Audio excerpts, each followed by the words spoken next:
I was excited because I never had caught a flounder. I know they're great eating. Like whenever I see them on the menu, I'm always ordering flounder. Got them on the tail meat. You know, I was just excited to see how they do it, how plentiful they are, what they fight like, what the bite's like. Oh, boys! Oh no! You did too much talking. So to spend a day inshore with one of your buddies and hitting all these little wrecks and hard bottom areas was a treat to me. Oh, there he is. Look at Scotty Walker.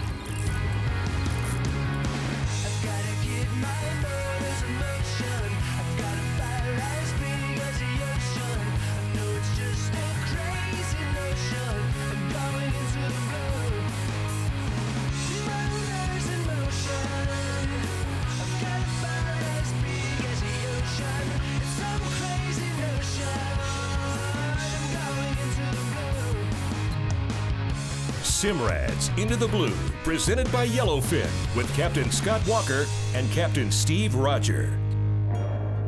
I'm shaking things up today. I'm going to show you something you've never seen before, and I've never done. We're going offshore flounder fishing with Captain Bruce Lynch. Good morning, buddy. Morning. I see you're here a little earlier. What's up, Put buddy? your tackle on here in the dark. In the dark, helping out. I've never caught a flounder.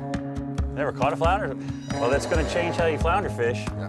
Bruce has got spots all over this ocean covered with wrecks and broken stuff, and we're going to go test some tackle. Let's do it. With the king of the flounders, not these bay flounders. Let's see what we can do, guys. So we're not going 60 miles? No, we might go 60 miles. I love it. Wreck by wreck by wreck. Scotty, I could not believe you gave up a beautiful, flat, calm, offshore home run day to inshore fish. Mm-hmm. I get it. It was fun. It was awesome. I enjoyed it. But for you to give that day up was something big. It's not very often when I leave this inlet that 4 miles out, I'm stopping and starting to fish, looking at the merry-go-round and the Ferris wheel and the zipper. I see that fishing out of Miami, Palm Beach, the condos, but never had I ever imagined I could be doing that right here off Ocean City. Our first spot was 4 miles from the Ferris wheel. Fantastic. So we're gonna start on a natural wreck here. Natural wreck. Yeah, something that hadn't been put out by the OC Reef Foundation. I see a flounder on the bottom. Oh yeah. So you say natural reef. What is natural reef? Is it rocks or? Well, this is a natural wreck. It's actually a concrete ship. It's the reason why they don't make them out of concrete anymore, Scott. Concrete isn't very buoyant, guys, right? Yeah. So, you know, unfortunately, the fish want to get right next to it so they can feed or either next That way to you it got or so on many top rigs? of it. Yeah, so we gotta be prepared and patient today. We will definitely get hung, but that's where he lives. Oh, so- you do get hung up quite a bit? Oh yeah. Sorry, buddy. First rig. First rig. She gone. Oh, look at there, boys. Oh, there you go, Scott. Oh, look at that. Need the net, buddy, or you? I don't think so. Nah, little one. There. Oh, you just bit mine. I was getting ready to say, I'm Where's snagged. the net? It's in the ice tray. Oh, yeah. Good one. They ate the top one. Oh. There we go. That little net, man. That wasn't a very good job out of Capt, was it? That's all right. We got all day to make up for it. That's a solid fish. That's a solid fish. That's a big old flounder. It's my personal best. Probably 3 pounds. They got that white side. Where do I grab him? Right under the grills. Yeah, I got it. Cool. Uh-oh. Steve White. got him. Got him They on. got the white side, and they lay like that on the sand. Yeah, man. Got their eyeballs out. Small one. Mini? All right, I'm putting mine on ice, boys. Yeah. I think we'll let this guy go. Pretty bad. That's my first He's flounder. he's a legal fish. Is he? Yeah. My first one, buddy.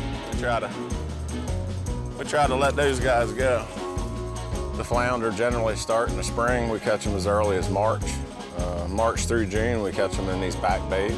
And then, you know, June, late June, July, August is spectacular on these inshore wrecks that we fish today. And then they'll continue to migrate offshore, and we'll catch them deeper and deeper. We'll catch them all the way through November. Oh, there you go, Steve. There he is. Good job, guys. How's he feel? Little one? It started out solid, but I think that was just me surprised that I had that bite.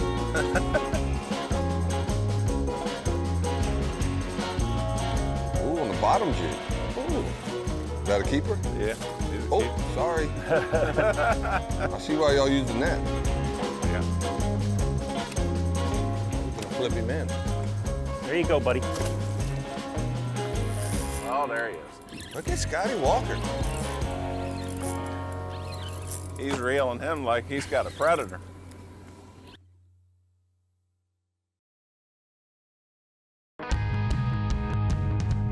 Simrad's Into the Blue, presented by Yellowfin, is brought to you by Simrad, 75 years of innovation in marine electronics. BioEsk Solutions, clean, disinfect, protect. Waypoint TV, the destination for outdoor entertainment. Yamaha, reliability starts here. And by Ameritrail Trailers. Bubba. Golden Boat Lifts. And by Yeti.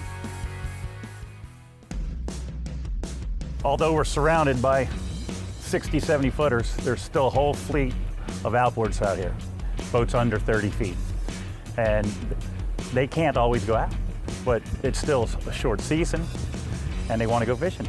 So Ocean City and some of the guides have put together a reef system, hundreds of concrete shapes just dropped all over, well documented to help hold fish, bait fish.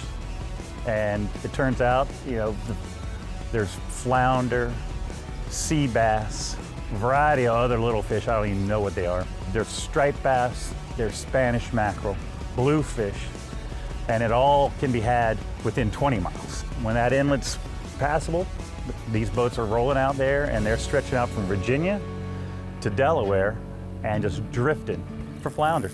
Oh, there he is. Look at Scotty Walker. He's reeling him like he's got a predator. I don't know if that's big enough for this one, Scott. It looks like he might be a good one. Oh, you got it. What is it? Yeah, it's a flounder. Another nice flounder. Thank you, sir. Sir. So you can see they're oriented with both their eyes are on top of their heads, so they're always looking up. And sand, like those stones, pebbles. Yeah, camouflage, sand. They dust themselves, get sand in the bottom, and then when your jig comes along here, this usually hits them, right? Uh-huh. They get mad. But this is trailing in front, so this is normally, I think you caught both of them on Yeah, this. I've lost a lot of baits already this morning. Yeah, but That's that's standard. good eating right there. All right, it's legal? Yes, for sure. Let's go, baby. Where are we putting? We're putting him right in here. Oh, boys. Oh, no! We did too much talking. All right. All we had to do is just keep... Better get back to work. And you know, the funny thing about Bruce is I was in Key West. I wasn't even doing anything in the blue. I was there fishing a sailfish tournament. And my second mate from Delaware, and Bruce is a huge fan of our show and was down with his wife on vacation and just came to say hello to us. And you know, an hour later, at a friendly little bar in Key West, I'm making arrangements for him to take me flounder fishing when I got up here this summer. He gave me a shout and said, hey, are you interested in coming out and being a guest captain for today? I said, sure, you know. After an hour, I found out that man is a guru, a whisperer. He has every wreck, every technique, better colors, the best time to do it. And like, man, this guy's just like me for shallow water. I want to spend some time and see how it goes. And Got him, Scott. Hot dogs. God, he's on fire. He is on fire. He is on fire. Like Scott, he's very passionate, you can tell. I mean, he likes the white marlin bait, the blue marlin bait. You know, you see him on the shoes down south. I mean, he likes the sport fishing. So I think a lot of the people that are like that, that's what they focus on. And you know, to be good at something, you really gotta just focus on that particular thing. So he's a keeper. Just had all the spunk in him, didn't he? He was in the current, man. He was in that current. Nice fish, buddy. Flounder.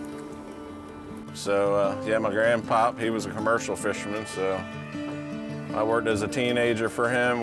We lobster potted, sea bass potted. We went long lining. We did gill netting. So a little bit of everything. He was a salty man. He was my hero. There's a lot of really good seafood, Maryland. People don't realize, you know? Absolutely. Anybody say flounder? So Dave, you've got a lot of experience with flounders. So you're gonna cut the heads off, show Steve how to do it, and get 4 ready for that. I'm gonna fillet the rest and have them ready for the little fried flounder. But that's what we're after now. So we're gonna show Steve how to fillet a flounder and then prep one for stuffing. Absolutely. All right, get a couple of these out of the way, Steve. And our first move is going to be well, a scale would be better, but use back of the knife and just see the scales coming off there. Yeah. So just like you would like a scale on anything, like a whole I fried. can do that. They got scales on both sides? Yeah, yeah, but we don't have to do we do the bottom side because it's going to get a little crispy on the bottom side. You say you just like crispy skin. Yeah, so no, I like do the skin. Yeah. That's my favorite. Yeah, you'll love this then. You almost see a kind of a line. Kind of, that's just kind of around there. Save a little good meat up here. Get as close to the head as you can. Just cut his head off and then clean him up a little bit. Take his innards out. Oh, you reach, you don't split them. Yeah. Nope. Wow. See this lateral line right here? Mm-hmm. Basically, you're gonna cut right down it till you feel bone. Mm-hmm. And then just start working your knife down that bone and open him up about just the middle right here. So you just want like a little pocket. We're gonna stuff like crab meat, all sort of delicious stuff in there. And then we're gonna. Sounds good. I'm gonna watch you do it real quick, and then I'm going. You'll feel that line. Your knife will stop. Yeah. On that bone right there.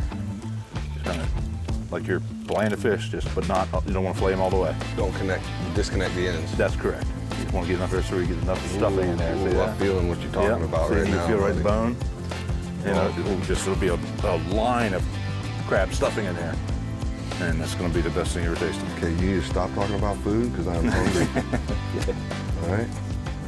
Just stuff it right there, and we'll leave it open like that. And it'll be a lump of crab filling around top here like that, and then it'll bake for a while. Then the breadcrumb stuff you put in there will crisp it up, make it a little like a crunchy, chewy, delicious. Like what you've seen so far? Well, you can see every episode of every season of Into the Blue for free. Go to waypointtv.com, click Ways to Watch to learn how to download the app or watch on your smart TV.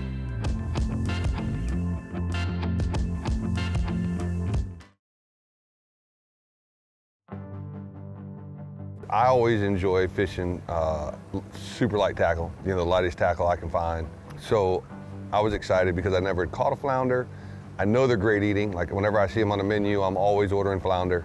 It's a really, really white meat. You know, I was just excited to see how they do it. Exactly. How plentiful they are, what they fight like, what the bite's like. So to spend a day inshore with one of your buddies and hitting all these little wrecks in hard bottom areas was a treat to me. Like I literally, I mean, I can sit there and bounce that thing all day. You don't get to hear it all the time, but you'll drop a 4-letter word real quick if you miss a bite. You know what I mean? When you got 3 guys side by side, the competition's always going to be there. Absolutely. Yeah. Oh God. Oh, what's him?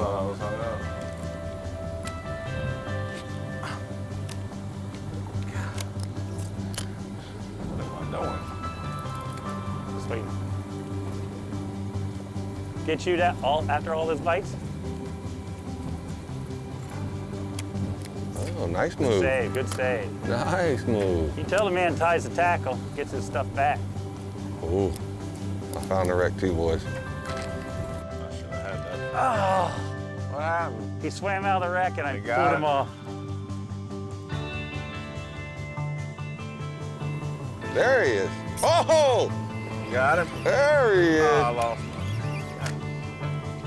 It was a double almost, Cap. God, that he felt like he had some weight. Yeah, this one felt a little better too. Yeah. Grab the net bite.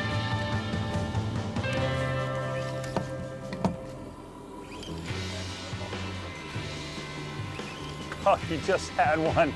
Oh, I did. yeah. Roddy the rod holder? Still got it? Yeah.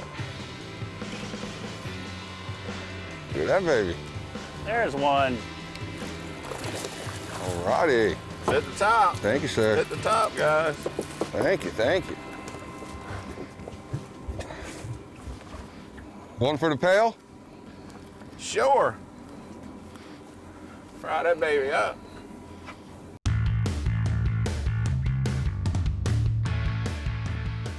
You know, Yeti's been part of our team for a very long time.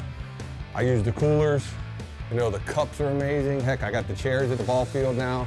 But this is my new favorite, the Yeti Loadout Go box. And the reason being is, on the water, you know, 90% of the time it's rough, there's spray, and it's raining. I need somewhere safe that I know is dry to keep things functionable, right? So be it my flare kit, which is gonna save somebody's life one day, be it my documents. You know, there's a lot of federal permits now that are required to be out on the water. You can store some really important stuff up here. You know it's gonna be safe, you know it's gonna be dry. Tools, right? I can't tell you how many times I let somebody borrow my tools and they don't put them back properly and they end up rusting out. Well, with this box, it's lightweight, you know, it's something you can have in your console that you know when it's go time, or when you need to find a tool, or you need to find a flare, or you need to find a registration or a permit, or whatever it is, it's gonna be in here and it's gonna be safe. The Yeti Loadout Go box, it's my new favorite. You can find it at yeti.com or go to any of your local West Marine stores and pick it up.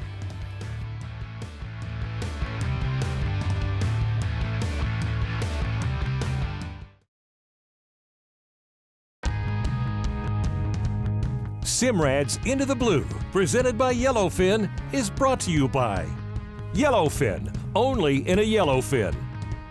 Scales, every degree of water. Hawks Cay Resort, find what lures you. West Marine, for your life on the water. And by Battleborn Batteries. Costa Pro Series. Nikon. And by SpearOneKeyWest.com. Into the Blue is on Instagram, Facebook, YouTube, and Twitter. Give us a follow or subscribe and check out behind-the-scenes footage and wonderful photography posted daily.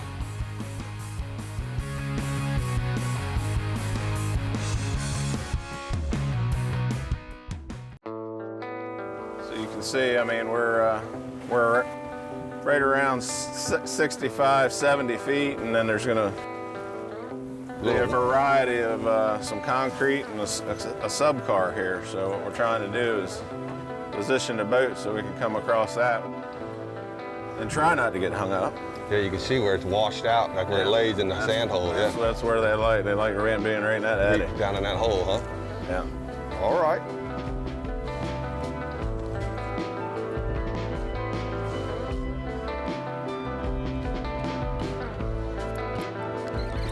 Got him on tail meat. How's he feel, Scott? Small It's gonna be a little fella.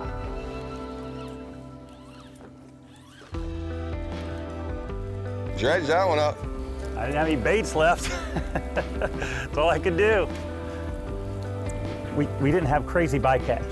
I mean, we targeted flounder and we caught them. Sea bass, pretty much they're on all the structure out there. We caught one of those, and you caught that crazy Ribbon fish. Ribbon fish. Yeah, that thing was cool. That looked like liquid mercury. Yeah. Well, I guess mercury is. It looked like pure mercury. Yeah. And that was really cool. That's my first ribbon fish there, Captain. Really cool fish. They're beautiful. Teeth are I'll nuts. tell you what, they're great eating. Are they? Yeah. You don't have to scale them or skin them. You can fry the skin up. Really? Who figured that out? Let's eat that. My buddy said I could take you golfing and you'd figure out how to eat a golf ball. Meeting Bruce for the first time just this spring, I don't know a lot about him, but turns out he didn't have to tell me. I kind of was getting a feel for it, the way he handles himself on a boat. He was a pro bass fisherman. And that's where his drive for it and detail for the rigs, all pre-rigged, boom, boom, boom, and the tackle. He had everything he needed for us to have a great day. Small, he had a bag with this, a bag of bait, and his rods, and he was ready. He was all business. No, he had his own cooler, his own tackle bag. I mean, he literally didn't need anything from us. He just had needed everything. He just needed us on the boat. Yeah, he probably didn't even need that. he had it all, you know, he had it all set up. Oh, he is. Cap. Come on, Cap. Is that a netter? I don't know. I don't know where the net got off to. It could be. There he is. That's a keeper. Flounder pounder.